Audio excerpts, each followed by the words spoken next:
The clashes marked the 35th anniversary of pro-democracy rallies known as Saba Saba, Swahili for 7-7, commemorating July 7, 1990, that called for a shift to multi-party democracy. Kenya's streets were on fire. Protesters filled the air with chants, and then came an order: shoot them. But instead of bullets, there was silence. Riot police, long seen as unshakable, refused to obey. Why did they turn against the command? And what does it mean when the enforcers of state power choose the people over politics? Let's find that out.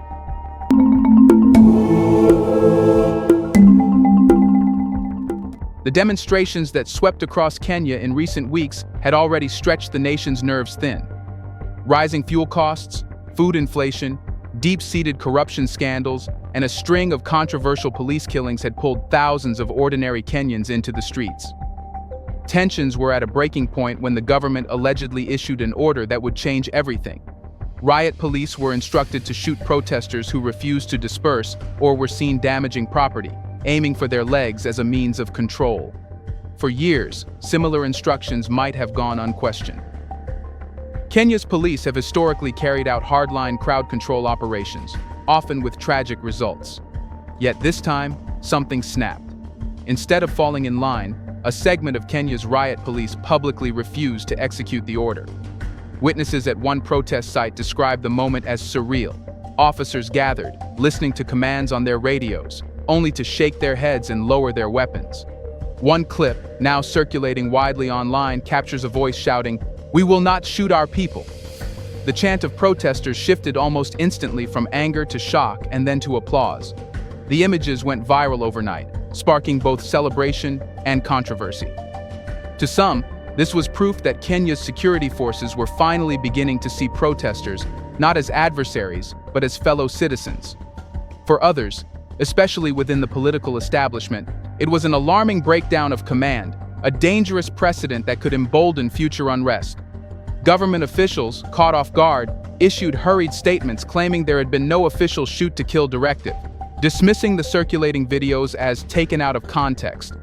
But these reassurances did little to calm public debate, particularly after independent human rights groups confirmed they had received credible reports of similar orders being issued in multiple countries. The refusal was no isolated incident.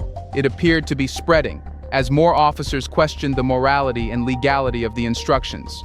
The decision by the officers on the ground is significant not just because it saved lives, but because it exposed deep cracks in Kenya's policing culture. For decades, the police have been criticized as heavily politicized, often responding to dissent with excessive force and acting as enforcers for whichever political faction held power. This moment of refusal suggested something new, a willingness to break with that legacy, even at the risk of disciplinary action or dismissal. The protests themselves have been intense and unrelenting. Triggered initially by the suspicious death of blogger and activist Albert Oywang in police custody, they quickly grew into a nationwide movement targeting corruption, high living costs, and unchecked police power. In many ways, the officers' defiance only amplified the protests, providing a symbolic victory for demonstrators and giving fresh momentum to their calls for reform. Yet this decision didn't arise in a vacuum. Analysts and activists were quick to draw parallels with a growing continental trend, where leaders and security institutions are increasingly challenged to adopt a people-first philosophy. One name kept resurfacing in online debates: Ibrahim Traoré, the young Burkinabe leader who famously pledged never to shed his citizens' blood to remain in power. His rise and rhetoric have gained popularity far beyond Burkina Faso, resonating especially with African youth and security personnel frustrated by decades of authoritarian policing. Could it be that Kenyan police, consciously or unconsciously, were influenced by this shifting continental mindset? Whatever the deeper reasons, one fact is undeniable. The refusal changed the course of those protests and shook Kenya's political elite, leaving one pressing question in its wake. How did a force known for its obedience suddenly turn against an order from above? Let's pause for a second to say big thank you to the Black Culture Diary community, where Black voices, stories, and legacies are preserved and amplified. By becoming a member, you're not just supporting the channel, you're becoming part of a powerful cultural movement. Let's continue. The protests had been building for weeks. but the government's controversial order turned an already tense situation into a potential flashpoint for national crisis. It wasn't just the words themselves, it was the timing and context in which they were delivered. After days of unrest, with property damage and sporadic clashes reported in cities like Nairobi, Kisumu, and Mombasa, senior security officials reportedly conveyed instructions to use direct incapacitation measures against protesters.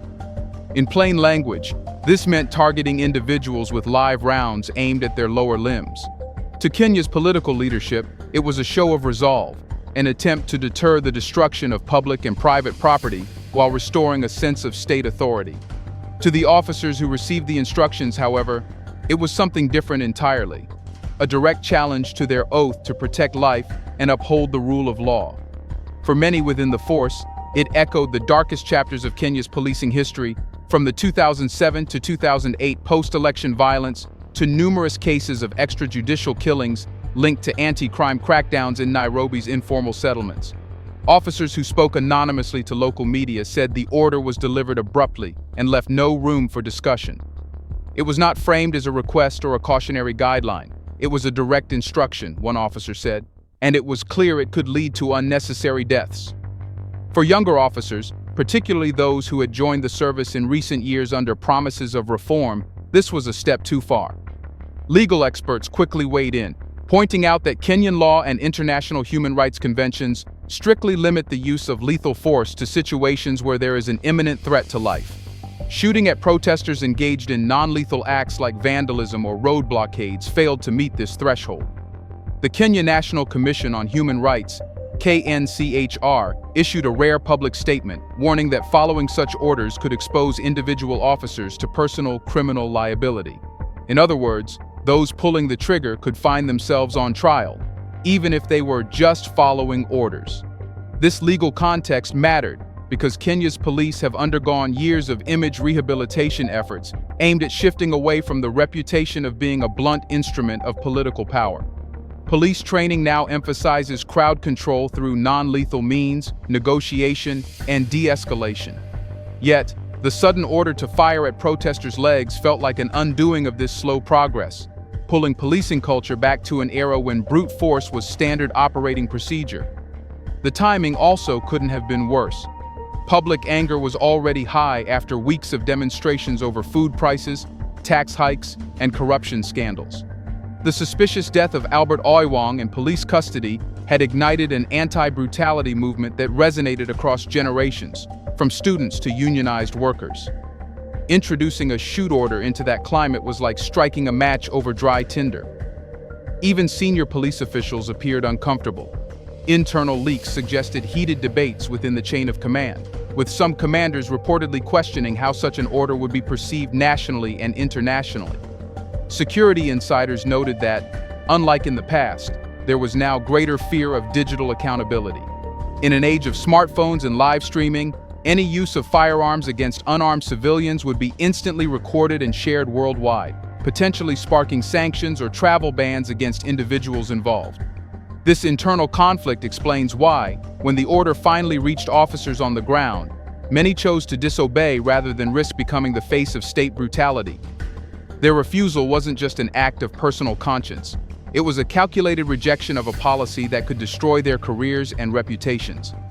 And as events would soon reveal, it symbolized a wider philosophical shift already brewing across Africa, one that rejects the notion that state security must come at the cost of citizens' lives. When Kenya's riot police laid down their weapons and refused to follow orders, it was more than just hesitation. It was a rare moment of collective conscience within an institution often criticized for blind loyalty to political power. In a country where police have historically faced accusations of brutality, this act felt almost revolutionary. What makes this moment so unusual is the context of policing culture itself. Law enforcement agencies are typically structured to reward obedience and punish dissent. Orders once given are executed without debate. Yet in this case, officers risk disciplinary action, suspension, or even dismissal by simply saying no. To understand why, we need to look beyond Kenya and into a shifting continental mindset that is reshaping how some security forces view their role in society. In recent months, a new narrative has taken hold among African youth and reform-minded security personnel. The idea that the duty of the state is not to suppress its citizens but to protect them, even when those citizens are angry and protesting. And at the center of this growing philosophy stands one figure: Ibrahim Traoré, the transitional president of Burkina Faso. Traoré, a young military leader who rose to power promising sovereignty and unity, has made a bold pledge. He would never spill the blood of his citizens to maintain power. Instead, his administration has focused on protecting communities from external threats while promoting national self-reliance and dignity. In doing so, Traoré has reframed what it means to wield power, moving away from the authoritarian reflex of cracking down on dissent and toward building legitimacy through inclusion and dialogue. This message has spread far beyond Burkina Faso's borders.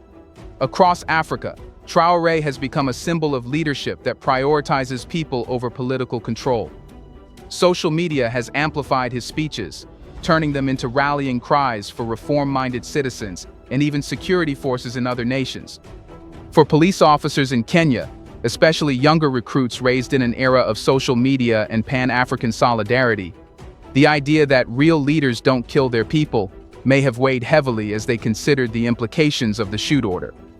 The refusal, therefore, may not have been spontaneous rebellion, but the manifestation of a moral shift brewing for years. Younger officers, many of whom joined under promises of a new policing culture, were unwilling to tarnish their careers by becoming the face of state violence. For some, the refusal was also deeply personal. Protesters were not faceless mobs, but neighbors, classmates, and family members. Choosing restraint was as much about community loyalty as it was about institutional ethics. Interestingly, activists and ordinary citizens immediately connected the refusal to Traoré's influence. Online hashtags like #Traoré Effect and #Protect Not Punish began trending within hours of the incident. Protesters even carried placards referencing Burkina Faso, suggesting that ideas can travel faster than borders can contain them. The officers may not have consciously modeled their actions on Traoré's example, but they are part of the same broader shift, a rejection of the old formula where power is enforced through fear and violence. The ripple effects are already being felt. The police's refusal has emboldened protesters, created a sense of solidarity between citizens and at least part of the security apparatus, and triggered discussions in other African nations about how policing should adapt in an age of transparency, connectivity, and growing demands for dignity. The act of conscience in Kenya may not have happened in isolation. It may be part of a continental awakening where the lessons of one leader inspire the courage of others, even in the most unlikely of places. Here's a reminder to please like and share the video and subscribe to our channel to watch more videos on Black culture, history, civilization, and identity. Let's continue now. The decision by Riot police to disobey a shoot order did more than prevent immediate bloodshed. It created a shockwave that rippled through Kenya's political and institutional systems. It raised fundamental questions about the relationship between the state, its enforcers, and its citizens. In one moment, a decades-old understanding of policing culture in Kenya was thrown into question. Is loyalty to political power absolute, or can it be overridden by loyalty to the people? For ordinary Kenyans, this moment felt like a rare victory in a long struggle for accountability. Protesters who had spent weeks facing tear gas and rubber bullets suddenly saw officers behaving not as instruments of suppression, but as human beings exercising independent judgment. That single refusal sparked optimism that the wall between citizens and law enforcement might not be as impenetrable as once thought. It suggested that police officers could act not just as enforcers of order, but as guardians of public trust. For Kenya's democratic framework, however, the implications are complicated. A state depends on a disciplined security apparatus to maintain law and order, particularly during moments of civil unrest. If police officers begin choosing which orders to follow, political leaders fear it could lead to a collapse in the chain of command, potentially undermining state stability. In response, some government voices have already hinted at disciplinary measures against officers who embarrass the state by rejecting orders in public. Yet others within the political and civil society space are calling for a completely different approach, embracing this refusal as a sign of progress toward a policing system that operates independently of political manipulation. Human rights advocates see this moment as a golden opportunity to reform policing culture. Kenya has long faced criticism for excessive use of force, extrajudicial killings, and political interference in police operations. Commissions of inquiry, policy papers, and donor-funded reform programs have repeatedly promised to transform policing into a citizen-focused service rather than a force of fear. But change has been slow, often blocked by entrenched interest within the political class. This incident, however, provides a living example of what a reimagined policing culture might look like. One where moral judgment is not just allowed, but expected. The refusal also introduces new dynamics into the protest movement itself. Protesters who once viewed police as adversaries now see potential allies within the security apparatus. There are already signs of shifting protest strategies, with activists focusing on winning police sympathy rather than treating them as enemies. If this trend continues, Kenya could witness a unique form of protest politics where the line between people and police blurs, creating pressure on political leaders from within their enforcement structures. Internationally, the incident has attracted attention as well. Global human rights organizations have hailed the refusal as a positive step for African democracy, framing it as an example of security forces choosing ethics over orders. This narrative stands in stark contrast to other parts of the world where security forces continue to respond to protests with heavy violence. The optics matter. Kenya, often seen as a regional hub of democracy and stability, now has a chance to redefine its global reputation, not as a place where dissent is crushed, but as a country learning to tolerate, even protect, civil resistance. Still, challenges remain.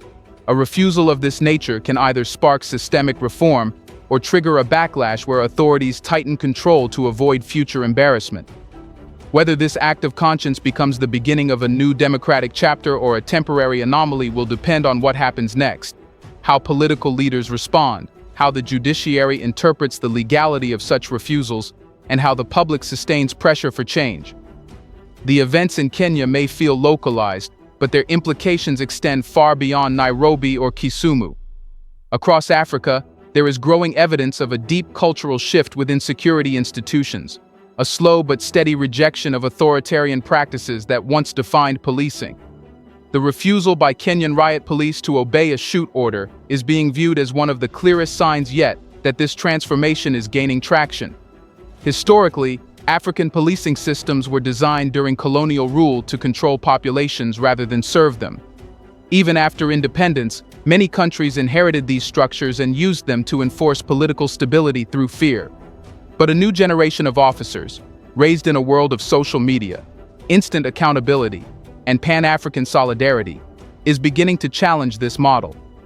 These younger officers are exposed to movements and leaders who reject violence as a default tool of governance. And in this context, one name keeps appearing: Ibrahim Traoré.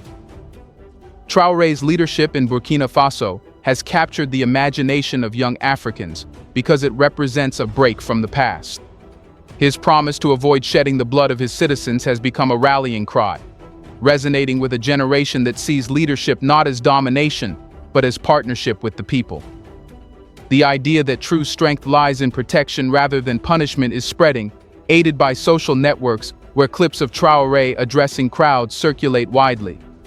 In many ways, Kenya's police refusal is not just a moral decision made in the heat of one protest, it is part of this larger continental narrative. This evolving philosophy raises an intriguing question. What happens if police forces across Africa begin to consistently act as neutral protectors rather than political tools? It would change not only the dynamics of protest and dissent, but also the very foundation of governance. Governments would need to rely less on coercion and more on dialogue, policy innovation, and public trust. Civil society would gain leverage, knowing that fear of police brutality is no longer a barrier to participation. In short, the political cost of ignoring citizen grievances would increase dramatically. However, revolutions, especially institutional ones, are never simple. There will almost certainly be resistance from entrenched power structures that benefit from obedience-based policing. Some African governments may respond to this cultural shift with attempts to reassert control, including stricter laws governing security forces, harsher penalties for insubordination, or even the creation of elite units loyal only to the political class.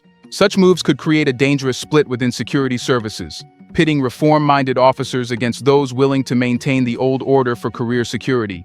But even with these risks, something fundamental has changed. The Kenyan incident has become a talking point, not just among activists, but also within other police forces across the continent. Officers in Nigeria, Ghana, and South Africa have reportedly been discussing it in online forums, highlighting how one decision in Nairobi may influence security culture far beyond Kenya's borders. The refusal symbolizes a collective question being asked by security personnel everywhere. Who do we truly serve? The government of the day or the people of our nation? If this mindset takes hold, Africa could see the beginning of a new era where policing is rooted in accountability, ethics, and human rights, rather than political loyalty.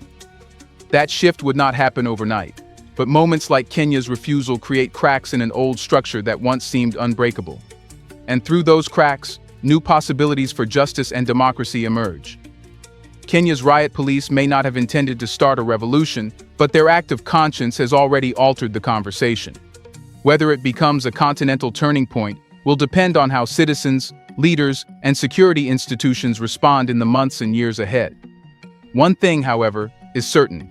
The world is watching, and Africa's policing future may have just begun to change forever. Do you think Kenya's police refusal will inspire other African forces to reject violent orders? Let us know in the comment section. Is this the beginning of a new era where citizens and police stand on the same side? Do you want to watch more videos like this one? If so, subscribe to our channel and press the bell icon next to it. We have decided to bring videos on something nobody talks about: the Black culture, civilization, history, and evidence about how glorious Blacks have been. Thanks for watching, and until the next video, stay tuned.